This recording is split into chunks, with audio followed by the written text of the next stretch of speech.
bolt it, but I might not always bolt it all the way.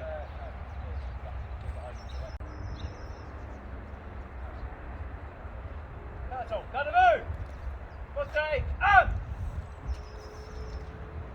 Premier peloton! Quatre pas, en arrière, marche! Deuxième peloton, à gauche, à gauche! I said late sideways. No, I know. Oh shit, look at over there. Do that again. À droite. Peloton. En avant. They're going to march. Va.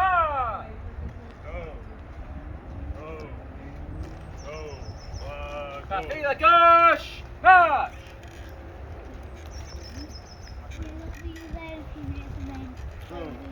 La file à gauche. Marche. Go, go.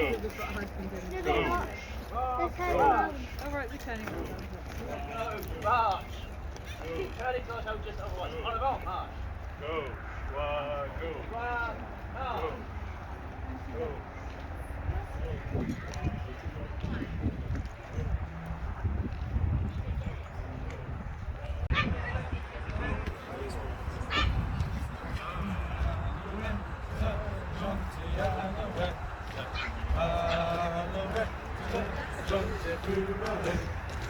Jonte Primavera, Jonte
Rest has been poured down the barrel of a musket.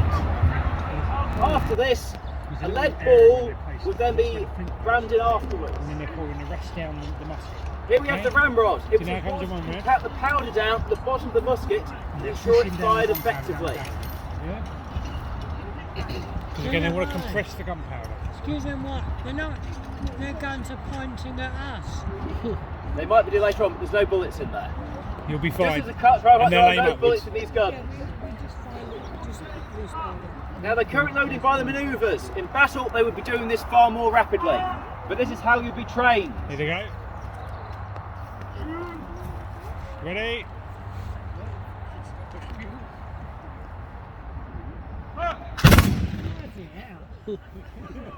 I trust for all the weight, ladies and gentlemen. So, this is a skill that we could repeat again and again in training. You have to get your loading and firing in time. Now, These weapons are also highly inefficient in terms of how they fire. What can go wrong? Well, a lot of things can go wrong. For example, the flint can start wearing down and will not generate a spark. Black powder burns very inefficiently and it becomes clogged up with a black gunge. That means that to get into the firing mechanism, it can get into the touch hole, so no spark actually moves across. And finally, the ramrod. Inexperienced recruits will sometimes fire their ramrods at the enemy. Unkind sergeants threatened, if you fire at the enemy, I will make you fetch it back.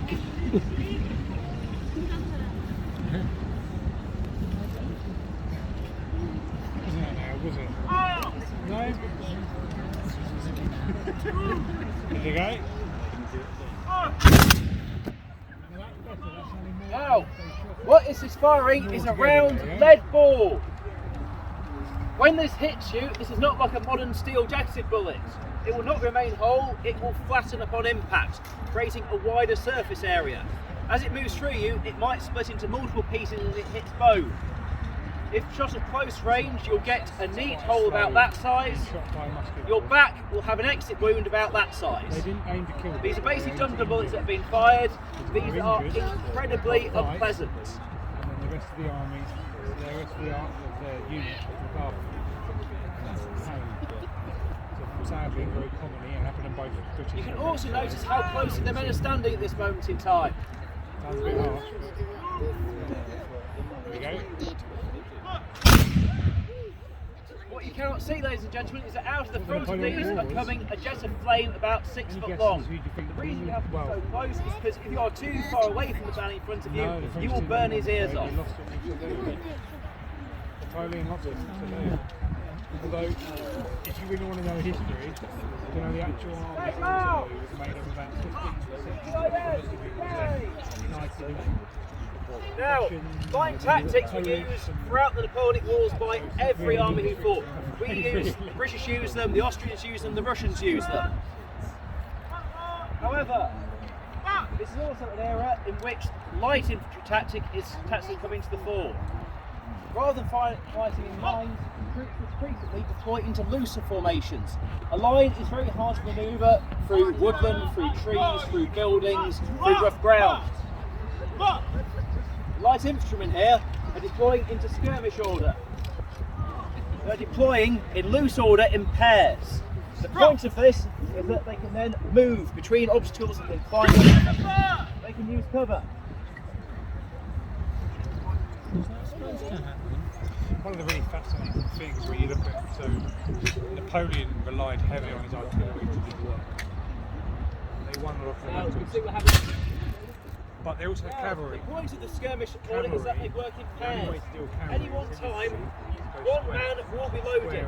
These weapons take a long time to load and see, so the man who's loading is vulnerable. The point of the front man being loaded is that if anyone rushes at you, the front man can protect you, taking down the person who's trying to attack you. It makes a really nice big square formation. You're not going to miss, are you, with the cannibals?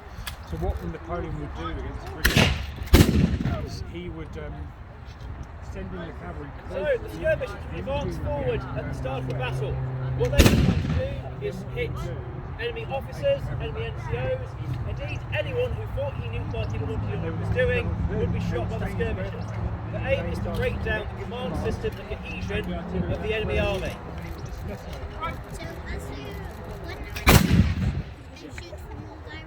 Now, the French have noted their skilled skirmishers.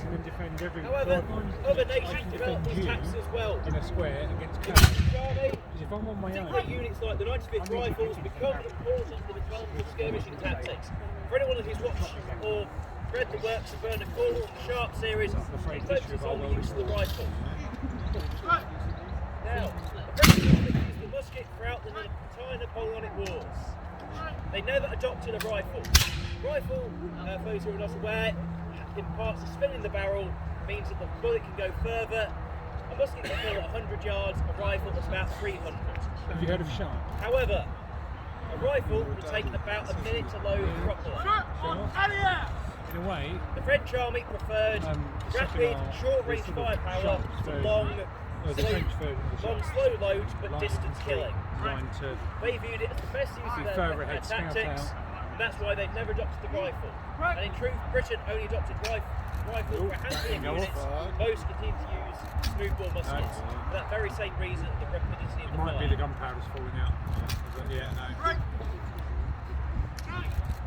Cover out!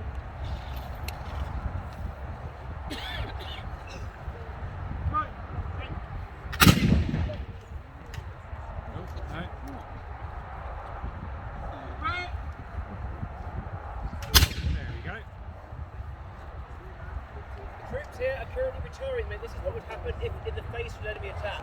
As you move forward, you would skip backwards, giving ground slowly, but making the enemy fight for it as you're moving forwards.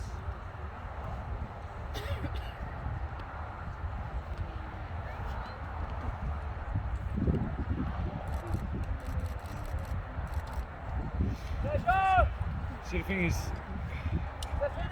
in many ways, the French army were better trained and better drilled than the British. Really. And one of the fascinating things about Napoleon, he had his private guard, imperial guard.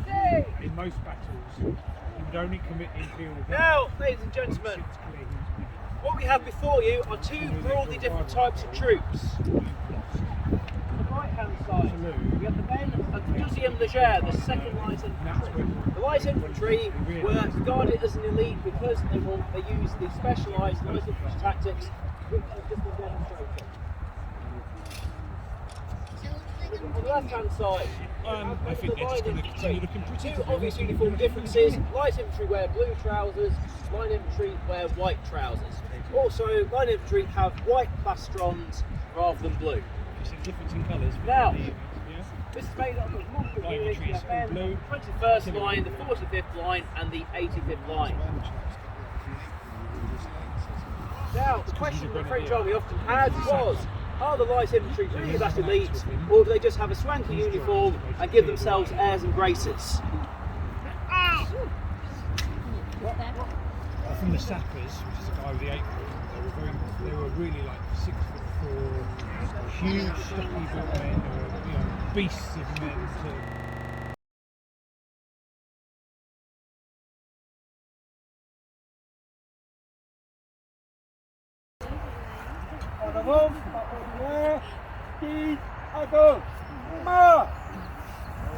Good job, we're going away. Number 45 wanted the bayonet. This is lovely. So, when the British army was fighting the French in Spain, it's not when the British army... It finally managed to spot us on the other side of this hill. They're pushing the volley. But such as their surprise, we've had a few captures, but otherwise we're fine. The only thing left now is to settle this with a bayonet.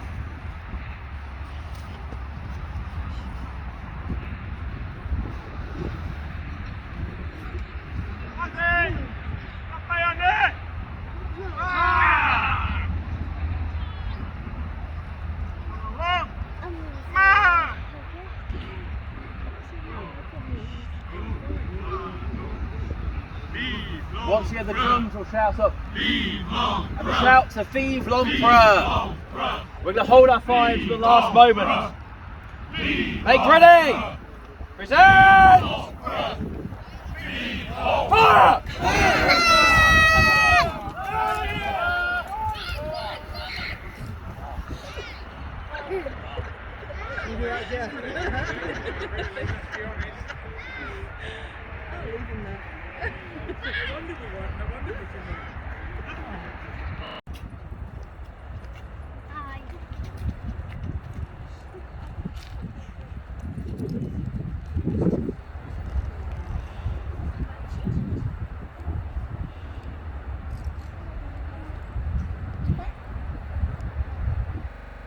I got a reaction. I got a response. The guy said, I'm not going to do this. Right. But I got a response. Represent and... Thanks very much, ladies and gentlemen. You've been excellent as always. Hope everyone enjoyed that. Don't knock you out of breath. Excellent. Well, let's go get some water on. And once again, thank you very much for your good work over the weekend. We'll be proud to return immediately after we call out, okay? Cheers for Lieutenant Benjamin. Hip hip hip. Hip hip. Hip hip. Our final one for the weekend. So. Vive l'Empire! Vive l'Empire! Vive l'Empire! Vive l'Empire!